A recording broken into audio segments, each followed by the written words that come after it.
చర్చ పెడదాం రా అంటాడు. చెప్పు, మేము రెడీగా ఉన్నాం. అసెంబ్లీలో పెడతావా? అసెంబ్లీలో పెడతావా? ప్రెస్ క్లబ్లో పెడతావా? లేదా నీ జూబ్లీ హిల్స్ ప్యాలెస్కి రమ్మంటావా? కట్టినావు కదా 200 కోట్లతోనే బోధి పెవిలియనో బోడీ పెవిలియనో, ఆడ పెడతావా? ఏడ పెడతావో చెప్పు, వస్తాం. చెప్పు. విచిత్రమైన మనిషిన. అప్పు పుట్టట్లేదు, పైసలు లేవు అంటాడు. కానీ 200 కోట్ల రూపాయలతో అందాల పోటీలు నిర్వహిస్తాడు. 200 కోట్లతో పిల్లలతో ఆయనకి ఇష్టమైన ఫుట్బాల్ ఆటలు ఆడేసుకుంటున్నాడు. మెస్సీనో పిలిచి 5 కోట్ల రూపాయలతో ఆయన ఫుట్బాల్ ఆడుకోవడానికి గ్రౌండ్ కట్టుకున్నాడు. అట్లాగే ఆయనకి ప్రగతి భవన్ అంటే అంత అద్భుతమైన కార్యాలయం కట్టిస్తే దాన్ని వదిలేసి ఇవాళ మరి చాలా విచిత్రం, చాలా విచిత్రమైన పరిస్థితి. ఆయన అంటాడు ప్రగతి భవన్ వదిలేసి అక్కడ 200 కోట్లు పెట్టి ఇంకో క్యాంపు కార్యాలయం కట్టిండు 200 కోట్లతో. దాని కాంపౌండ్ నిర్మాణానికే 19 కోట్లట. కాంపౌండ్ వాల్ నిర్మాణానికి 19 కోట్లు, మొత్తం 200 కోట్లు. కానీ అర్ధరాత్రి పోయి దొంగచాటుగా గృహప్రవేశం. తప్పు చేయకపోతే బాజాప్తా చేయొచ్చు కదా. అర్ధరాత్రి గృహప్రవేశాలు ఎందుకు మీరు మీ శ్రీమతి? అదే ప్రైవేట్ ఇల్లులాగా. అంటే ఎంత చెండాలం. అందుకే అంటున్నాను నేను, ముఖ్యమంత్రి విసిరిన సవాలుకు నేను రెడీ. మా పార్టీ తరఫున నేను వస్తా. చేసేదే చెత్త పాలన, దాని మీదకి చర్చ అంటాడు. వెల్కమ్. వరంగల్ చౌరస్తాలో పెట్టుకుందామా? ఎక్కడైతే నువ్వు రైతు డిక్లరేషన్ అని చెప్పి నువ్వు మీ రాహుల్ గాంధీ వచ్చినరో అక్కడికి వస్తావా? పెడదామా చర్చ? లేదా అశోక్ నగర్ చౌరస్తాలో పెడదామా? 2 లక్షల ఉద్యోగాలని చెప్పి రాహుల్ గాంధీ డైలాగులు కొట్టిన అశోక్ నగర్ చౌరస్తాలో పెడతావా? తెలుసుకుందామా? రైతు మీదైనా నిరుద్యోగుల మీదైనా దేని మీదైనా సరే టాపిక్ నీ ఇష్టం, ప్లేస్ నీ ఇష్టం, డేట్ కూడా నీ ఇష్టం. చేతనైతే నువ్వు వస్తావా? నీ రాహుల్ గాంధీ వస్తాడా? ఎవరు వస్తారో రండి. తప్పకుండా మిమ్మల్ని గనక అక్కడ గణాంకాలతో సహా మీ తప్పులు బయట పెట్టకపోతే, మిమ్మల్ని మీ పరిపాలన యొక్క వైఫల్యాన్ని నగ్నంగా నిలబెట్టకపోతే అశోక్ నగర్ చౌరస్తాలో వరంగల్ చౌరస్తాలో శాశ్వతంగా రాజకీయాల నుంచి తప్పుకుంటా. సవాల్కు సిద్ధమా? స్వీకరిస్తావా? అంటే ఒక్కటంటే ఒక్కటి చేయకుండా, రైతు డిక్లరేషన్లో ఒక్కటంటే ఒక్క మాట కూడా చేయకుండా ఇష్టం వచ్చిన మాటలు, ఇష్టం వచ్చిన డైలాగులు, చండాలపు మళ్ళీ కూతలు, కారు కూతలు. అందుకే నేను అనేది, ఛాలెంజ్ చేస్తే నిలబెట్టుకునే దమ్ముండాలి. రేవంత్ రెడ్డి గారికి ఏంటంటే అలవాటు, సవాల్ అంటాడు పారిపోతాడు. కొడంగల్లో 2 సార్లు చేసిండు, ఇప్పటికి 3 సార్లు. జిహెచ్ఎంసీలో మేము గెలిస్తే రాజకీయాల నుంచి తప్పుకుంటా అన్నాడు 2015లో. మేము గెలిచినాం, 99 కొట్టినాం, పారిపోయినాడు. కొడంగల్లో నేను ఓడిపోతే రాజకీయ సన్యాసం చేస్తా అన్నాడు 2018లో. ఓడిపోయాడు, ఇంట్లో కూర్చున్నాడు. 3 నెలల్లోనే సిగ్గుదప్పి మళ్ళీ పార్లమెంట్లో నిలబడ్డాడు. మళ్ళీ ఈ మధ్యనే ఒకసారి అన్నాడు, రైతును రాజు చేసుకుంది ఎవరో తెలుసుకుందాం రా, దమ్ముంటే రా నువ్వు ప్రెస్ క్లబ్కి అన్నాడు. నేను సరైన పోయి ప్రెస్ క్లబ్లో కూర్చుంటే నేను కళ్ళు కాంపౌండ్కు రాను అని ప్రెస్ మిత్రులను కూడా, మీ ప్రెస్ క్లబ్ను కూడా అవమానించే విధంగా దాని మీద కూడా మాట్లాడినాడు. ఇంకా చెప్పుకుంటే చాలా ఉంది. కానీ నేను మీ అందరితో చేస్తున్న ప్రార్థన ఒకటే, ఇవాళ రేవంత్ రెడ్డి గారి పరిపాలనలో ముఖ్యంగా ఈ మూర్ఖపు ముఖ్యమంత్రి గారి మాటలు వింటున్న రైతులు ఎవరైతున్నారో వారు బాధపడతా ఉన్నారు. ఎందుకంటే వారికి అర్థమైపోయింది ముఖ్యమంత్రి గారికి సభలు పెట్టడం, అది కూడా ఎకరానికి ఒక సభ, 1 ఎకరానికి రైతు బంద్ చేస్తే దానికి ఒక సభ, సభలు పెట్టడం, రోత మాటలు మాట్లాడడం, బూతులు తిట్టడం తప్ప ఆయనకి ఏమి చేత కాదని అర్థమైపోయింది.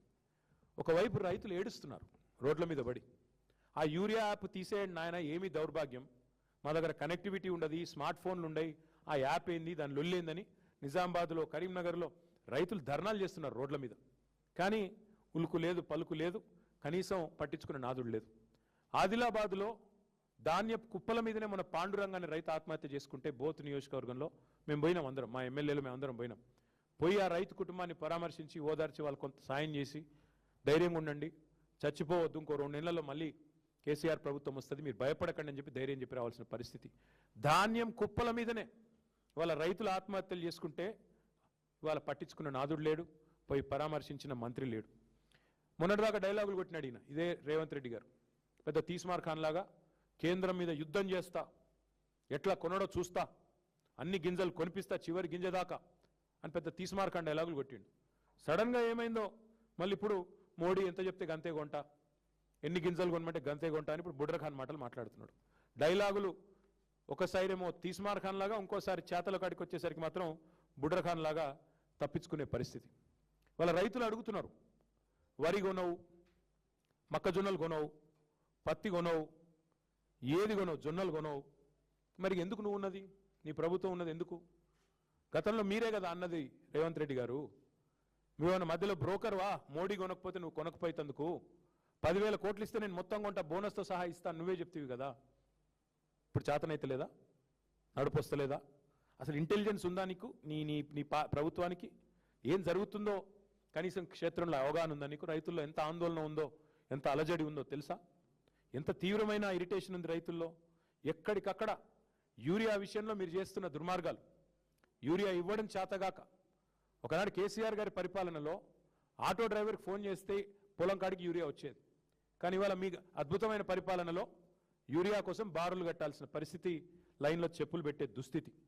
10 ఏళ్ళు చక్కగున్నది, ఒక్కసారి ఏమైంది అంటే సమాధానం చెప్పే నాతుడు లేడు.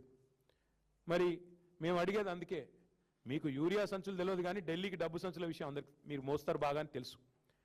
ఇంకా విచిత్రమైన విషయం, మేము ఆయనకు అప్పచెప్పింది ఒక అద్భుతమైన దివ్యమైన రాష్ట్రాన్ని అప్పచెప్పినాం. ఊరికే నేను ఇదేం మాటల్లో చెప్పట్లేదు.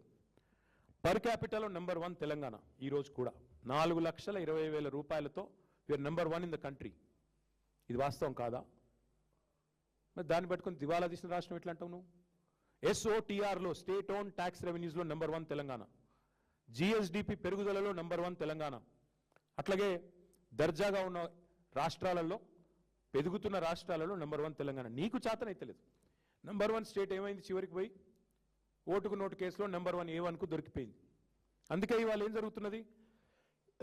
వరుసగా మీ పరిపాలన రాగానే 2 ఏళ్ళు రెవెన్యూ లోటు, మీరు ఇవాళ 2 ఏళ్ళు వరుసగా రెవెన్యూ డెఫిసిట్. తగ్గుతూ ఉన్నాయి, అన్నీ తగ్గుతున్నాయి. నేను ఆయన మాట్లాడుతుంటే ఇంకా ఆశ్చర్యం అనిపించింది నాకు. అన్ని రంగాలలో ఆయన ఏదో దివ్యంగా నడుపుతున్నట్టు ఆయన మాట్లాడుతుంటే, ఇవాళ మొత్తం GSTలో down, stamps and registrations down, motor vehicles sales tax down. అన్ని రంగాలలో వైఫల్యం నీది కదా. ఒక్క మందుగమనం తప్ప మిగతా అంతా మందగమనమే కదా. ఇది వాస్తవం కాదా? నేను ఆయన మాట్లాడుతున్నాడు, లిక్కర్ ఏదో బాగా పెరిగింది కేసీఆర్ టైంలో. ఇలా నేను అడుగుతున్నా, మరి నీ ప్రభుత్వంలో నీకు అంత ఇంట్రెస్ట్ ఉంటే బంద్ చేయి, మొత్తం బెల్ట్ షాపులు మూసేయి, మద్యపాన నిషేధం పెట్టి. నేను ఎవడాపుతున్నాడు? పెట్టు. అంత బాగా ఇబ్బంది ఉంది కదా నీకు. ఇది చేత కాకుండా ఇష్టం వచ్చిన మాటలు ఏం చేసినావు నువ్వు? అడ్డగోలుగా అప్పులు తెచ్చావు 4 లక్షల కోట్లు, అడ్డంగా ఎక్కడికక్కడ భూములు అమ్ముతున్నావు. అందులో మొత్తం సగం మళ్ళీ నీ అనుయాయులకు, నీ బ్రదర్స్కు, ఇవన్నీ కూడా. మరి పోనీ 4 లక్షల కోట్లు అప్పు చేసి ఏం చేసినాడయా రేవంత్ రెడ్డి గారు అంటే, రైతులకు రైతు బంధు పైసలు ఎగవేత, పిల్లలకు ఫీజు రీయింబర్స్మెంటు ఎగవేత, ఉద్యోగులకు DAలు PRC ఎగవేత, రిటైర్డ్ ఉద్యోగులకు రిటైర్మెంట్ బెనిఫిట్స్ ఎగవేత, మహిళలకు మహాలక్ష్మి ఎగవేత, వృద్ధులకు పెద్దలకు 4 లక్షల పెన్షన్ ఎగవేత. ఒక్క ప్రాజెక్టు కట్టింది లేదు, కానీ కూలగొట్టినవి చాలా ఉన్నాయి. SLBC కూలిపోయింది, వట్టెం పంప్ హౌస్ మునిగిపోయింది, సుంకిశాల కూలింది, పెద్దవారు కొట్టుకపోయింది. ఇన్ని కూలినాయి. 2 పిల్లర్లు కుంగితేనేమో కాళేశ్వరాన్ని కూలేశ్వరం అంటావు. మరి ఇన్ని కూలగొట్టి SLBCలో చివరికి 8 మంది చచ్చిపోతే శవాలు తీయలేని అసమర్థ ప్రభుత్వం నీది. అందుకే నేను రేవంత్ రెడ్డి గారికి చివరిగా చెప్పేది ఒకటే, మీరు ఎంత ఏడ్చినా, ఎంత గగ్గోలు పెట్టినా, తెలంగాణ ఇవాళ దేశానికి అన్నపూర్ణగా అవతరించింది అంటే దానికి కారణం కేసీఆర్ గారి సమర్థ నాయకత్వం, తెలంగాణ రైతు కష్టం. తెలంగాణ రైతు ఇవాళ పంజాబ్ని, హర్యానాను తలదన్నే విధంగా పంటల ఉత్పత్తిలో నెంబర్ 1గా నిలబెట్టింది. ఎందుకు?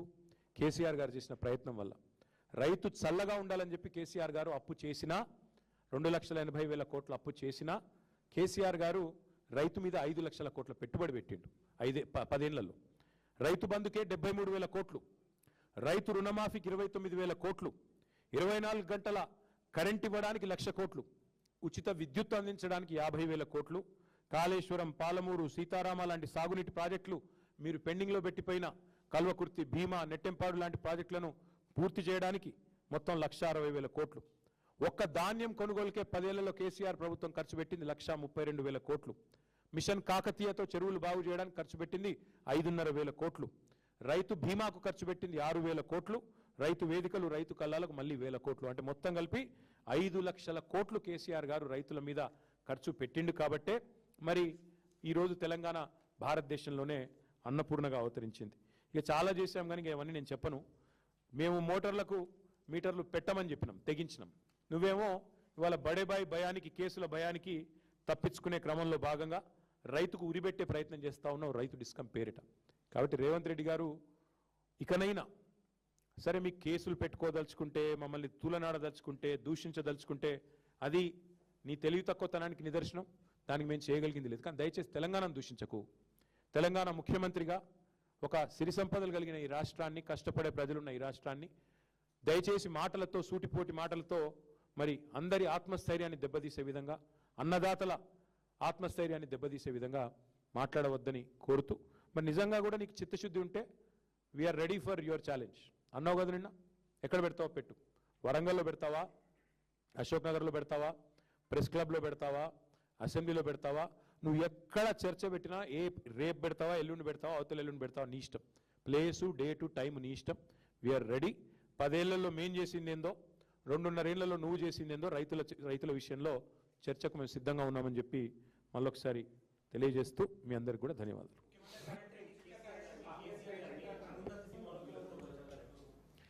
ఎట్లా చూస్తాం బ్రదర్, బాహుబలి సినిమాలో చివరికి బల్లాల దేవుడికి ఏ గత అయిందో ఆయనకు కూడా గదే గత అవుతుందని చెప్తాను నేను. ఆయన భాషలో ఆయనకే చెప్పాలి కదా. ఇక అంతకంటే ఎక్కువ ఆయనకి చెప్పేది ఏం లేదు. ఒక మూర్ఖుడు, ఆయనకి ఎంత చెప్పినా అంతే, ఆయన మారడు, మాకు తెలుసు. కానీ చివరికి ఏ గతి పట్టాలో, హిట్లర్కి ఏ గతి పట్టిందో ఆయనకు కూడా అదే పడుతుంది. ఇదివరకు కూడా చెప్పాను నేను మీకు. ఇదివరకు కూడా ఏం చెప్పాను మీకు, కలాం గారు ఏం చెప్పారు, కలలు కనండి, కథలు చెప్పకండి. అర్థమైంది కదా. అదే మాట ఆయనకు అర్థమయ్యే భాషలో చెప్పాలని నాకు ఉంది, కానీ వద్దు.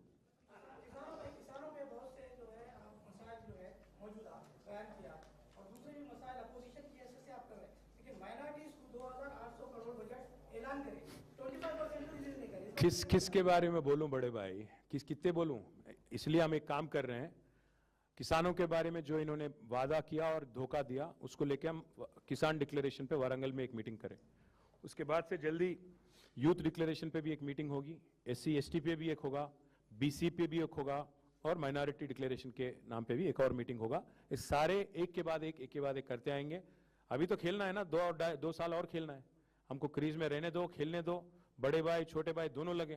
बड़े भी, जब वही बोलने वाला था मैं, बड़े भाई बोले 15 लाख डालता हूँ, छोटे भाई बोले 15,000 डालता हूँ पर एकड़. ना बड़े भाई कुछ दिए, ना छोटे भाई कुछ दिए. दोनों के साथ मुकाबला और कोई कर रहा, लड़ाई कोई कर रहा, जिद्दोजहद कोई कर रहा, तो सिर्फ और सिर्फ KCR साहब और उनके हमारे KCR साहब के शागिर्द जो हम लोग हैं, हम ही लोग कर रहे हैं. आप हमें सपोर्ट करिए और भी मजबूती से लड़ेंगे आगे जाके. కాంగ్రెస్ ఉన్నప్పుడు ఉచిత కరెంట్ ఎక్కడదా, ఉత్త కరెంట్ అదంతా. అప్పుడు కరెంట్ ఎక్కడది అసలు. మేము అధికారంలోకి వచ్చినాడు ఉన్నదే 7,000 మెగావాట్లు. ఇక ఆడ కరెంటే లేకపోతే ఉచితం ఎక్కడిది, అనుచితం ఎక్కడిది, ఏది లేదు, అంతుతుంది. ఇచ్చింది 2 గంటలు 3 గంటలు ఎక్కువ. దానికి మళ్ళీ బిల్డప్ ఒకటి. 24 గంటల కరెంట్ ఇచ్చిందే మొట్టమొదటిసారి భారతదేశంలో వ్యవసాయానికి 24 గంటలు ఉచితంగా ఇచ్చిన ఒకే ఒక్క నాయకుడు కేసీఆర్. ఎస్, ఆ రోజు ఉచిత కరెంట్ కాంగ్రెస్ పెట్టిన రోజు, డాక్టర్ వైఎస్ రాజశేఖర రెడ్డి గారు ప్రవేశపెట్టిన రోజు ఈయన ఏం మాట్లాడిండో అసెంబ్లీలో యాదికుందా. మా నాయనగారు చచ్చిపోతే ఈయననే మాట్లాడిండు, ఎవడో కాదు, ఇదే రేవంత్ రెడ్డి. కావాలంటే మీరు తీపిచ్చి చూసుకోవచ్చు. మా నాయన చచ్చిపోతే నీళ్లు పోసుకొని కూడా మోటారు పనిచేయలేదు, మరి ఇవాళనేమో కాంగ్రెస్ గురించి గొప్పగా చెప్తున్నాడు. ఆ రోజు మా నాన్న చచ్చిపోతే నీళ్లు నెత్తిమీద చల్లుకుందామంటే నీళ్లు లేవు, బాయికాడ స్నానం చేయాలంటే నీళ్లు లేవు, చివరికి నెత్తిమీద నీళ్లు చల్లుకొని వచ్చినా అని చెప్పిండు. మరి అందుకే అన్న నేను అపరిచితుడు అని. ఆయన పరస్పర వైరుధ్యం ఉన్న మాటలు. రేవంత్ ఏం మాట్లాడినా గతంలో దానికి ఉల్టా ఆయన మాట్లాడిందే మీకు దొరుకుతుంది, ఎక్కువసేపు పట్టదు. ఆ జులై సినిమాలో బ్రహ్మానందం ఉంటాడు, ఒక దొంగ, దొరికిపోవడం ఆయన స్పెషాలిటీ అనమాట. రేవంత్ రెడ్డి గారు ఏం మాట్లాడినా 5 సెకండ్లలో దొరుకుతాడు మళ్ళా. కాబట్టి అది గుర్తుపెట్టుకోండి.